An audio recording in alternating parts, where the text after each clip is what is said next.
Well, first, Dr. Miranda, thank you so much for your very gracious introduction. It's a joy to be here with distinguished panelists, with such wonderful students, and I want to thank you all for so warmly welcoming my wife and myself to Spain for the first time.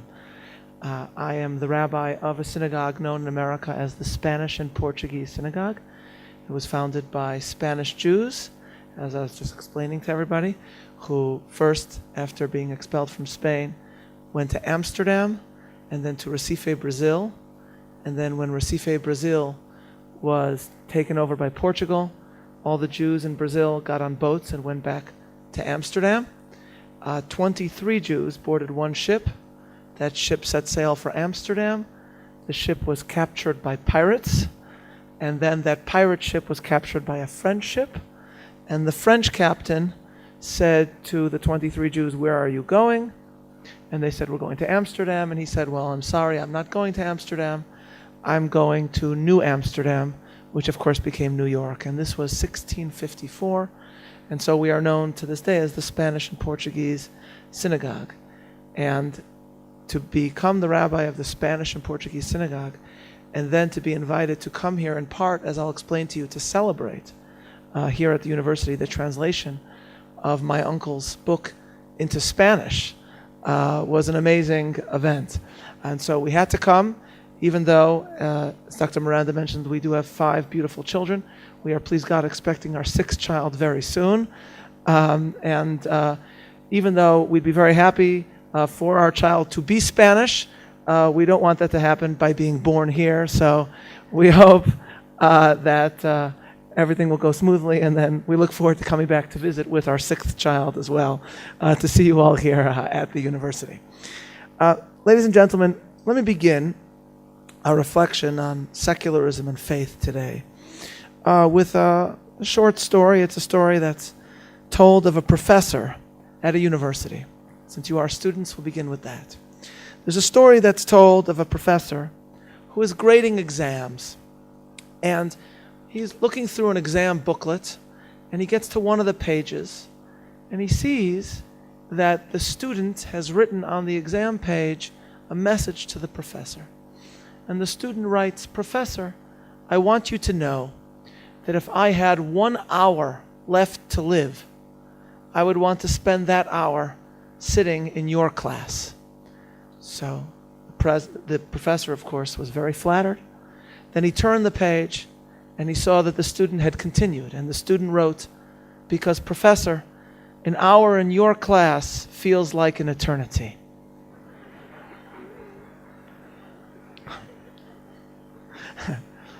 I like that there are people who laugh, and then the people get the translation, and then they laugh.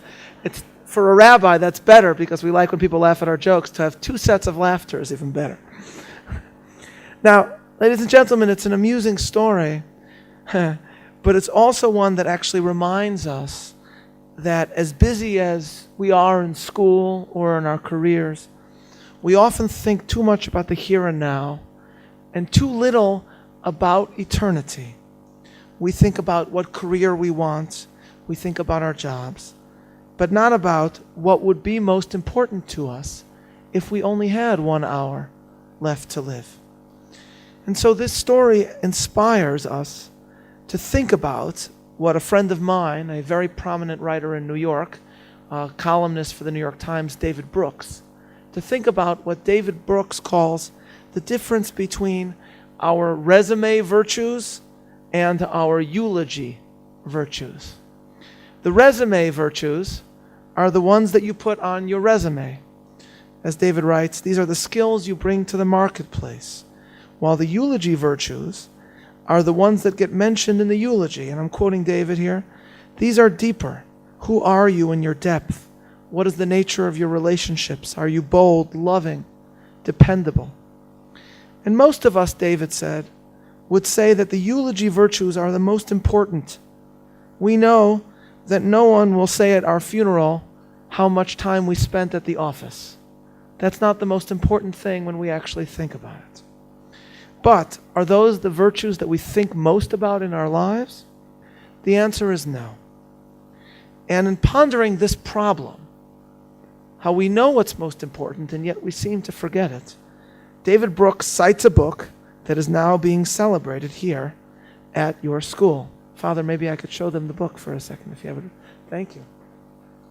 This book was written by my great uncle, and I've come here to partake in the celebration of the translation of my great uncle's book into Spanish, The Lonely Man of Faith, La Sociedad del Hombre de Fe. How did I pronounce that? Good? Excellent. Okay. I myself am waiting for the movie of the book. No. And the truth is that David Brooks actually quotes this book in thinking about the problem. And if you're interested in religion or philosophy or psychology or human nature, or really in just reading a profound book, now that it's translated into Spanish, I strongly urge you to read it.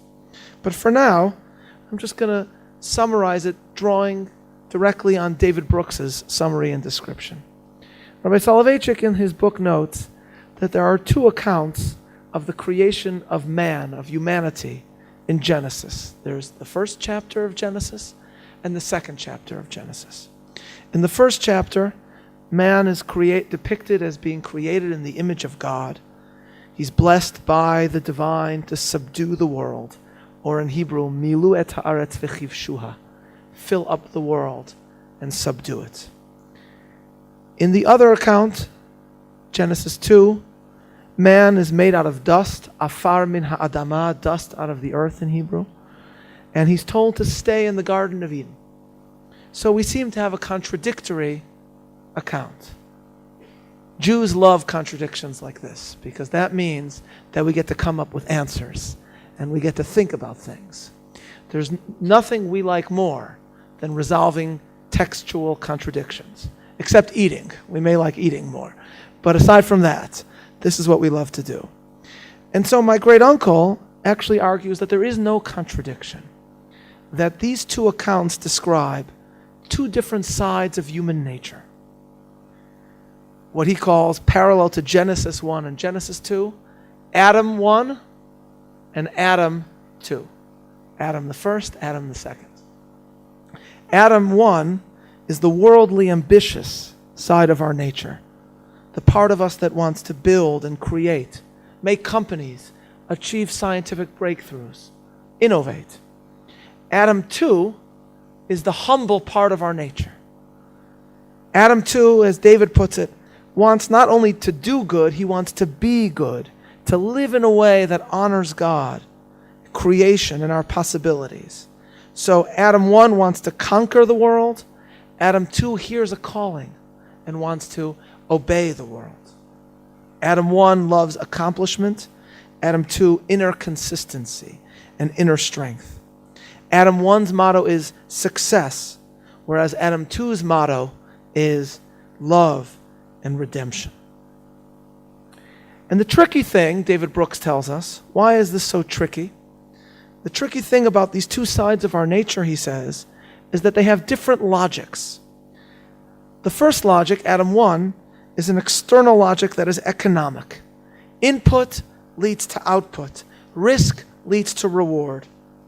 But the other logic, Adam 2, is an internal logic. It's moral. And at times it's the inverse. You have to give in order to receive. You sometimes have to surrender something inside yourself in order to gain strength within yourself. Or in order to find yourself, he puts it, you have to lose yourself. So these are two different sides of our nature. Can the two be reconciled? Can we be both successfully engaged in the world, while at the same time remain faithful to the voice of God within our lives, to live a life that we believe has true meaning? Rabbi Soloveichik argues yes, but the trouble is that it's so easy often to embrace only one part of our nature, only Adam 1, and it's so easy to lose the other side of yourself. And so I want to ponder this together with you with another story. And this story speaks to our contemporary situation. And this story is actually one of the more beloved modern American newspaper pieces that have recently been published. This is the story. Several years ago, a writer for the Washington Post, that's a very prominent paper in America, decided to try an experiment. He would find one of the most brilliant young violinists in the world, a violin virtuoso, and he would ask him to stand at a train stop, a subway train stop in Washington, D.C., during the commuting time when everyone is getting off the train to go to work. And he would ask this violinist to play a concerto, and they would see if anyone would listen. Would anyone stop to listen? And Gene Weingarten went over to a very famous conductor, or Leonard Slatkin, the musical director of the National Symphony Orchestra in America, and he asked him before he tried this, he said, "What do you think will actually happen if we do this?" And he says, "Well, of course, a crowd will gather, people will give money, he'll make maybe $150, $200. And so the musician that Weingarten selected for this experiment was the violinist Joshua Bell. Joshua Bell is one of the musical geniuses of our age, internationally acclaimed violin virtuoso. The violin that Joshua Bell chose to play for this incognito performance was crafted in 1713 by Antonio Stradivari, Stradivarius which he purchased for $5 million. The piece that he chose to play was Bach's Partita No. 2 in D minor. Joshua Bell himself calls this not just one of the greatest pieces of music ever written, but one of the great achievements of man ever in history. And it was written for the solo violin. And so, Joshua Bell puts on a t-shirt and a hat, baseball hat. You don't call it a baseball hat. What do you call it here? Football hat? Oh, no? I don't know. Angora? Oh, okay. Sets himself up at L'Enfant Plaza metro stop in Washington, D.C., the busiest metro stop in Washington, and he begins to play. Gene Weingarten describes what happens. I quote, "The violin is an instrument that is said to be much like a human voice, and in this musician's masterly hands, it sobbed and laughed and sang, ecstatic, sorrowful, importuning, adoring, flirtatious." What happened as Bell began to play this glorious music from the strings of his Stradivarius? After the lecture, you can go see for yourself. Go to Google and type in Joshua Bell Metro and see the video that pops up. You will see that a crowd never gathers. You will see that almost everybody rushes by, oblivious of the fact that each one of them now has a free front row ticket to an experience that usually would cost them thousands of dollars. In some, you will see one of the most gifted violinists in the world playing one of the most beautiful pieces ever composed on one of the most fabulous violins in the world, and nobody notices and nobody cares. A week later, the article concludes, the musician that countless commuters ignored on their way to work was awarded a prize recognizing him as the best classical musician in America. Now, what was interesting to me, ladies and gentlemen, was not the article itself, but the response to the article. Weingarten reports, the author reports, that the letters poured in from people who cried when they read this article. Why? Why did they cry? Joshua Bell could still be heard. If you missed the opportunity, you go buy a ticket or buy his CD or download it from iTunes. But a study of the lonely man of faith allows us, I think, to understand that we tend to focus only on one part of ourselves, on Adam 1, and we often amputate the other parts. The story of the Stradivarius at the subway station, in a very simple way, reminds us that one side of ourselves drives us to material success, to career. And that can be good. But when that is only one side of ourselves, then we may be neglecting or even not noticing some of the most important parts of our life. David Brooks, in his own reflection on the lonely man of faith, puts it this way. He says, today, we live in a secular society that, quote, we happen to live in a society that favors Adam 1 and often neglects Adam 2. And the problem, David says, is that it turns you into a shrewd animal who treats life as a game, and you become cold, a cold, calculating creature who slips into a sort of mediocrity where you realize that there's a difference between your desired self and your actual self.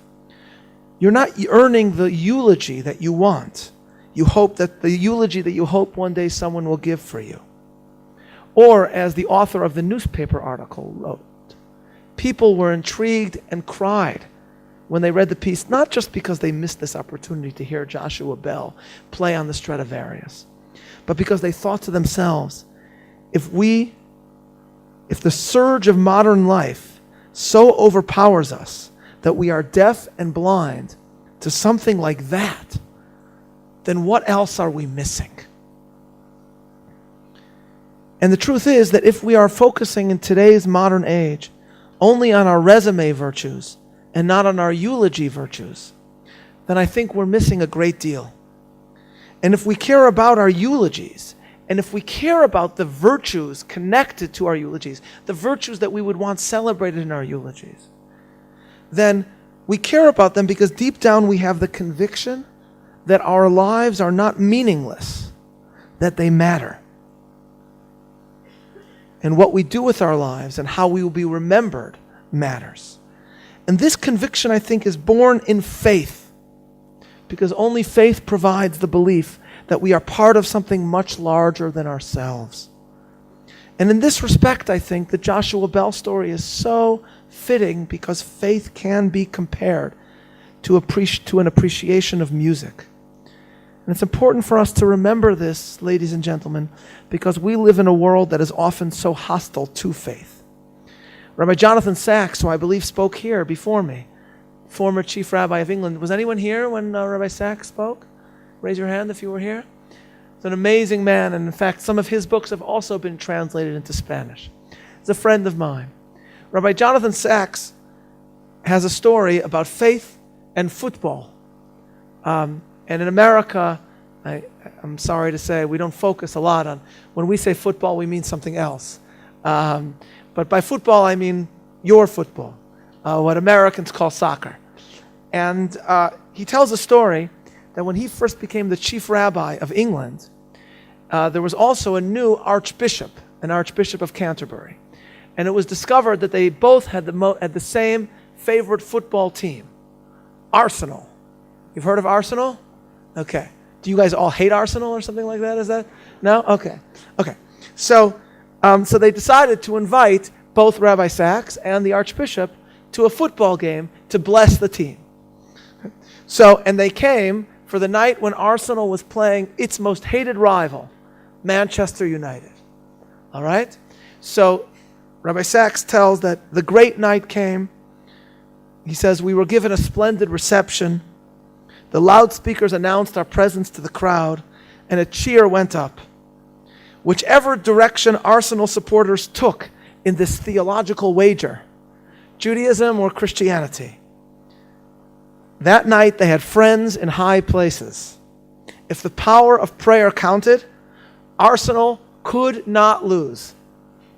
That night, Rabbi Sacks says, Arsenal went down to their worst home defeat in 63 years, losing 6-2 to their rival Manchester United.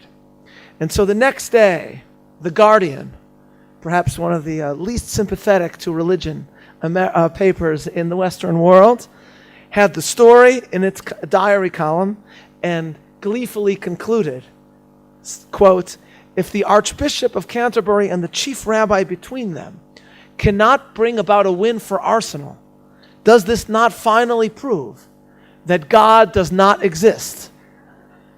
So the next day, Rabbi Sacks wrote The Guardian a letter, and he wrote in the letter, on the contrary, what it proves is that God does exist. It's just that God supports Manchester United. Now, it's an amusing story, but also I think the truth is that the point of this tale is that faith is not a matter of simple proof. It is true, of course, that much of Scripture, both Jewish Scripture and Christian Scripture, there is an emphasis on miracles, and for each respective faith, those miracles are important.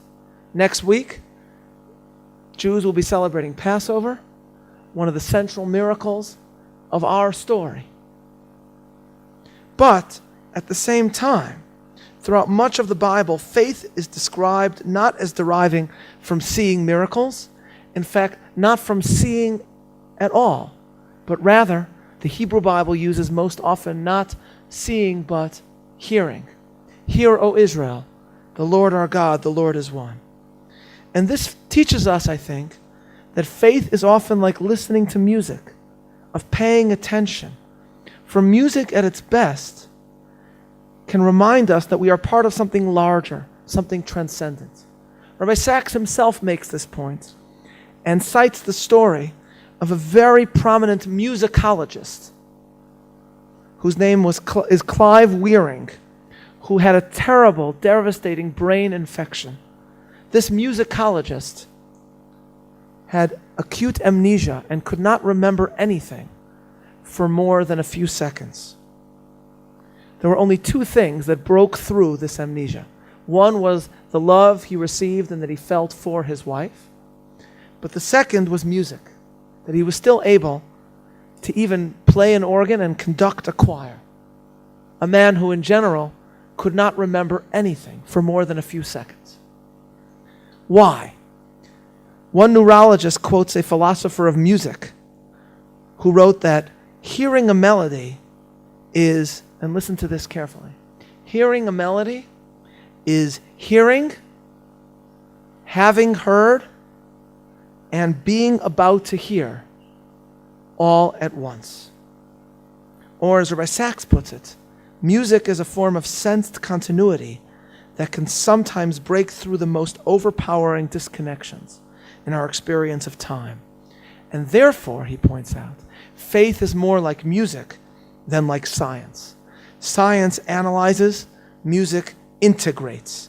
And just as music connects note to note, so faith connects episode to episode, life to life, and age to age, generation to generation, in a timeless melody that breaks into time.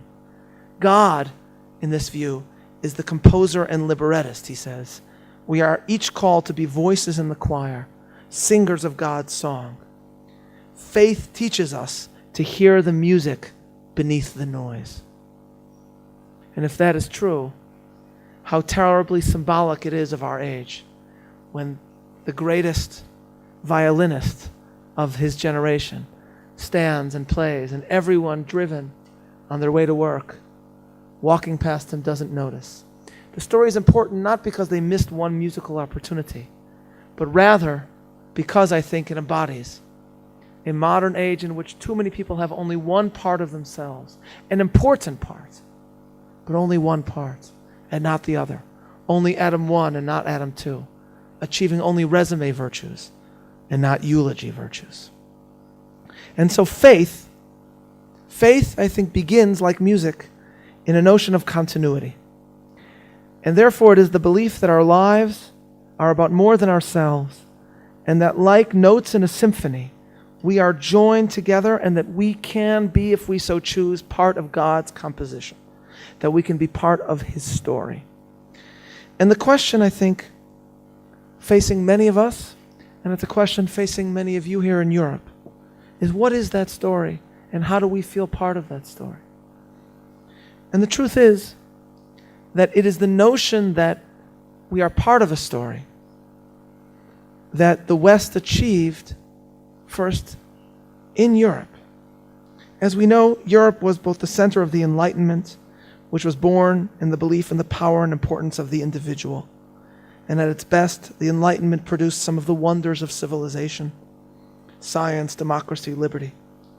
But of course, part of the European heritage as well is the idea not just that we're individuals, but that we are created by God in God's image, and we were created in His image by God because we each have a role to play in a larger story.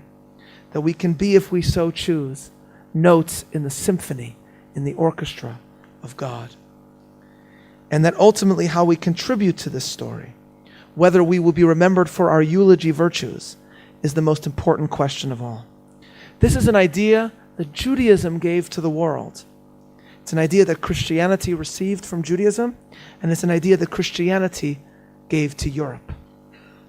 And it's this part of the story now, I think, that so many deny.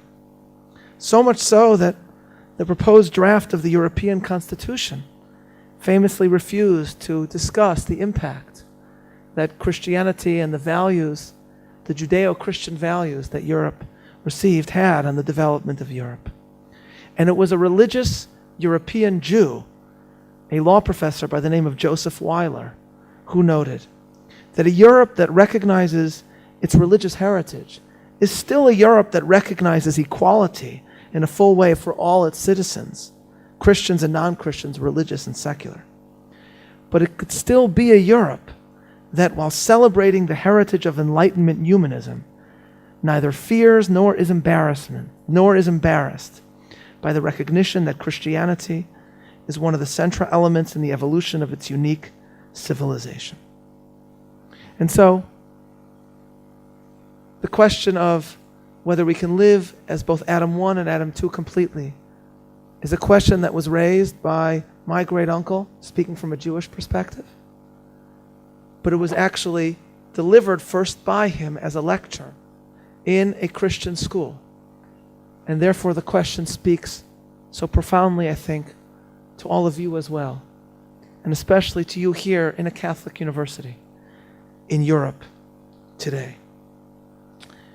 The story of the Stradivarius at the subway train, of Adam 1 and Adam 2 at the metro in Washington, D.C., needs two brief footnotes. First, if you Google this, you'll see that Joshua Bell could never live this down, and that whenever he performed somewhere and he met somebody, he kept being invited by various people to come play at their subway in their city.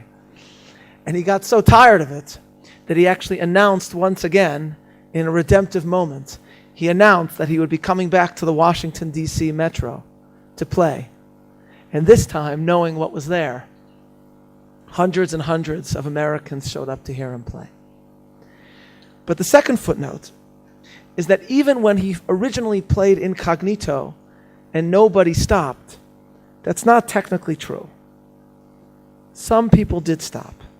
If you watch the whole video, amidst all the other oblivious passersby, you will see a woman emerging from the escalator with a child. And as the journalist describes it, the woman is walking very quickly. She's in a rush.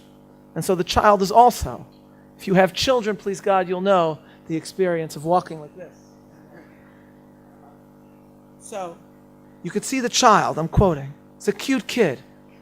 And as he's pulled away from Joshua Bell, he keeps twisting around. His mother is walking, but he's twisting. He wants to watch. He wants to listen. And as they exit the arcade up the escalator, the little boy is still craning his head to look. On that day in D.C., he writes, the behavior remained absolutely consistent. Every single time a child walked past, he or she tried to stop and watch. And every single time, the parent pulled the child away. It's fascinating because many different intellectual traditions have reflected on a child's inborn traits. Plato famously, I believe in the Crito, suggests that knowledge is inborn, that it is an act of remembering, and we just need the gifted teacher to help the child recall it. Plato was speaking about knowledge. When it came to art, Plato was less excited. But the American poet Billy Collins said, is he American? I think so. Said that his theory was all children are born as poets because their mother's heartbeat, which they hear in the womb, beats in iambic pentameter. And it's just life that takes the poetry out of them. So, do children have an inborn ability for reason or an inborn ability for sensing transcendent? For Judaism, the answer is both. We are innately gifted with Adam 1 and Adam 2. The question is, does our life allow us to cultivate both, or does it pull us headlong only in one direction and not the other? Many people, including Rabbi Sachs, I think, Rabbi Sachs tells, many people, including Rabbi Sachs, tell a famous story which is very possibly apocryphal, but beautiful nonetheless. And it's told of the Jewish violinist Itzhak Perlman, who suffered from polio as a child, and ever since has been sitting in a wheelchair. And Itzhak Perlman, I'm quoting Rabbi Sachs' version, on one occasion was performing, sitting in his wheelchair, performing before a huge audience, performing a violin concerto, when all of a sudden a ping was heard and one of the strings broke in the first movement. Everybody waited to see what he would do because the string on his violin had broken. With astonishing virtuosity, he continued as if nothing had happened, playing through with only 3 strings. The applause when the concerto ended was tumultuous, not just for the concerto itself, but how he had made what he had made of this unexpected situation. As the noise subsided, he was called on to say a few words to the audience.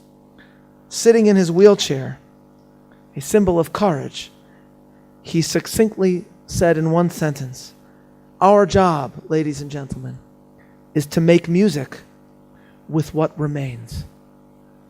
Ladies and gentlemen, the notion that on the one hand, this world is a bit broken, that it is imperfect, but that therefore what we do in this world matters so much, that the eulogy virtues trump the resume virtues. That, perhaps more than anything else, lies at the heart of the religious worldview. And so as you embark on your adult years and advance in life, you will no doubt focus on your success, and that is as it should be. But you will also have to choose whether you are willing to stop and listen. May both sides of yourselves, Adam the first and Adam the second, be expressed in the years to come.